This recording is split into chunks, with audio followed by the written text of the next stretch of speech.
बहुत ही अचंभित करने वाली बात है। इतनी बड़ी घटना और उस दुल्हन के घर से अब तक कोई क्यों नहीं आया। दुल्हन के शादी को अभी 15 ही दिन हुए थे। ना कोई पुलिस, ना कोई रिश्तेदार, बस गांव वाले ही थे। इंजीनियर साहब, जिनका नाम किशोर बता रहे थे, उनकी पत्नी थी काजल। किशोर और उसके घरवाले, किशोर और उसके घर के सारे पुरुष कमरे में आपस में बात विचार कर रहे थे। बस उस दुल्हन यानी काजल के पास उसकी सास, बड़ी जेठानी, मंजली जेठानी और बड़ी ननद, यही 4 औरत उस मृतदेह के पास ऐसे बैठी हुई थी। कोई उस देह को छू ना पाए। कुछ ही पल में इंजीनियर साहब बाहर आए और बाइक पर सवार होकर कहीं चले गए। किसी की इतनी हिम्मत नहीं हो रही थी कि पुलिस को फोन लगाए। वह इंजीनियर साहब बहुत पैसे वाला था, सबको मरवा देगा। आपस में गांव वाले फुसफुसा रहे थे एक दूसरे से। उस दुल्हन की सास बहुत ही मोटी तगड़ी थी, इसीलिए उसे उठने बैठने में तकलीफ होती होगी, ऐसा देखकर लग रहा था। जैसे ही दुल्हन की सास उठने की कोशिश की, लड़खड़ा गई और उस मृतदेह के सर के पास बैठ गई। लड़खड़ाने की वजह से दुल्हन की गर्दन, जो एकदम सीधी अवस्था में थी, वह एक तरफ घूम गई और ढेर सारा खून उसके मुंह और नाक से आने लगा। इतनी मात्रा में खून की धारा बहने लगी कि आसपास कपड़ा लगाना पड़ा। उस दुल्हन की गर्दन को एकदम सीधी की गई। ये सब देखकर सोचने पर मजबूर कर देगा कि ऐसी दर्दनाक मौत भगवान किसी को ना दे। लेकिन इंजीनियर साहब और उसके घर वालों का कहना था कि सीढ़ियों से गिरने की वजह से काजल की मौत हुई है। इंजीनियर साहब लगभग आधे घंटे बाद घर वापस लौटे और आते ही तुरंत अंतिम संस्कार की तैयारी करने लगे। सब गांव वाले खड़े होकर तमाशा देख रहे थे। बस 10 मिनट ही घर के सारे आदमियों ने सारी व्यवस्था कर ली और बिना उस देह को नहलाए, ना ही उसके कपड़े बदलवाए, यहाँ तक कि उस मृतदेह को अस्पताल ले जाकर पोस्टमार्टम तक करवाना जरूरी नहीं समझ रहे थे। इंजीनियर साहब और उसके घर वालों ने उस दुल्हन की मृतदेह को उठाया और अर्थी पर लटा दिया। चारों तरफ से एक एक आदमी ने उठाया और गांव के शमशान की तरफ चल पड़े। मामला पूरा गड़बड़ था, इसीलिए इसमें कोई कूदना नहीं चाहता था। पर कहते हैं ना, खबर हवा से भी तेज चलती है। ठीक उसी समय गांव के लोगों में से किसी ने दुल्हन के घर वाले को उसके मरने की खबर पहुंचा दी। कुछ कदम चले थे कि काजल के घर वाले वहां पहुंच गए। देखते ही देखते 3-4 बड़ी कार, जीप और मार्शल गाड़ी आकर खड़ी हो गई। एकाएक करके बारी बारी से लोग निकल कर खड़े हो गए। लगभग 15 से ज्यादा आदमी और 20 से ज्यादा औरतें गाड़ी से निकली।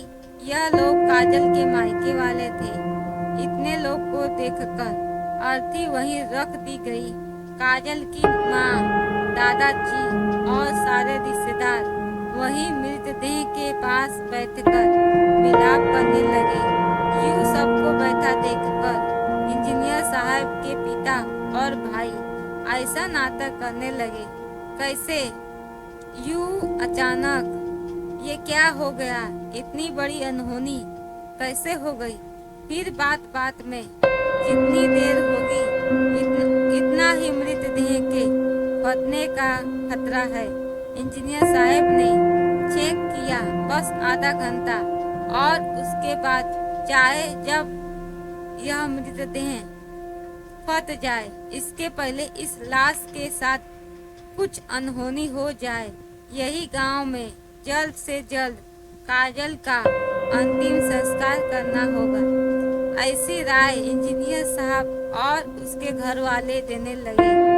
काजल का भाई जोश से चिल्लाकर लड़ने लगा, नहीं होगा कोई अंतिम संस्कार, बिना पोस्टमार्टम के कुछ नहीं होगा। इस बात को लेकर इंजीनियर साहब और काजल के भाई के बीच विवाद होने लगा और यह इस कदर बढ़ गया कि बात हाथापाई तक आ गई।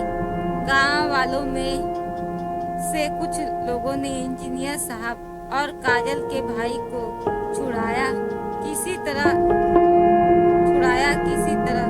देखो जीजा जी, पोस्टमार्टम तो जरूर होगा। मुझे जानना है, क्या सच में मेरी बहन एक हादसे का शिकार हुई है या उसे आप सबने मार दिया है।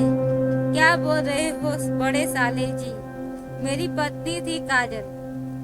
भला मैं क्या मारूंगा, भला मैं क्यों मारूंगा उसे, क्या फायदा होगा मुझे उसे मारने से।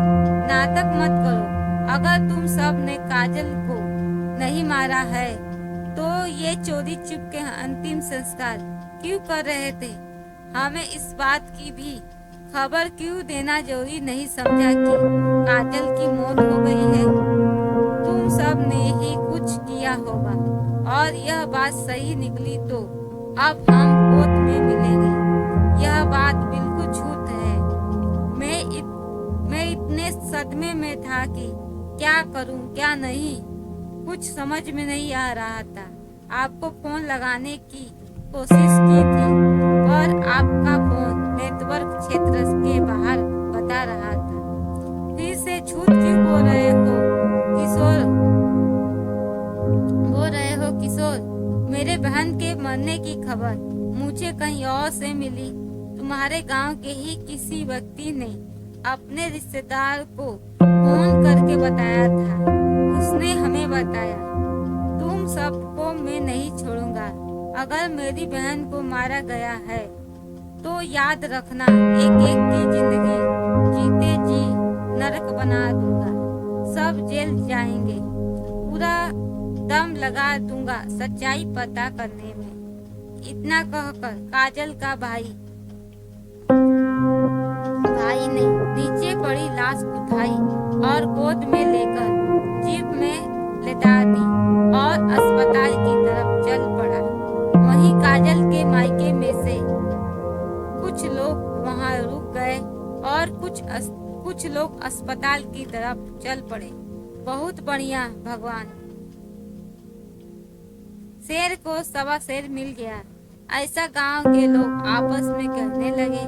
इन लोगों ने सोचा था मार कर जला भी देंगे और कोई कुछ नहीं कर पाएगा।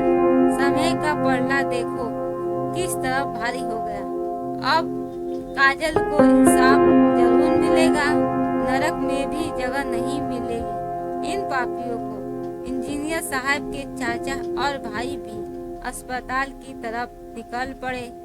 पुलिस को फोन करके सारी घटना बता दी थी काजल के घर वालों ने। और दूसरी तरफ काजल का भाई काजल का मृतदेह लेकर अस्पताल पहुंच गया था।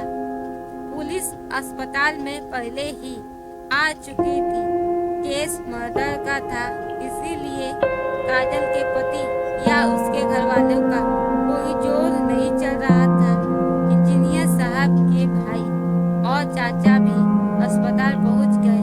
उन्होंने सोचा था वह सब संभाल लेंगे, पर उनकी तरकीब काम नहीं आई। काजल के भाई का दोस्त पुलिस में था, इसीलिए काजल का मामला बहुत ही सख्ती से देखा जा रहा था। लाश पोस्टमार्टम के लिए जमा हो गई। काजल के ससुराल के सभी लोग शक के घेरे में थे।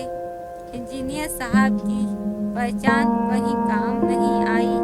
अगले दिन सुबह मृतदेह का पोस्टमार्टम हुआ।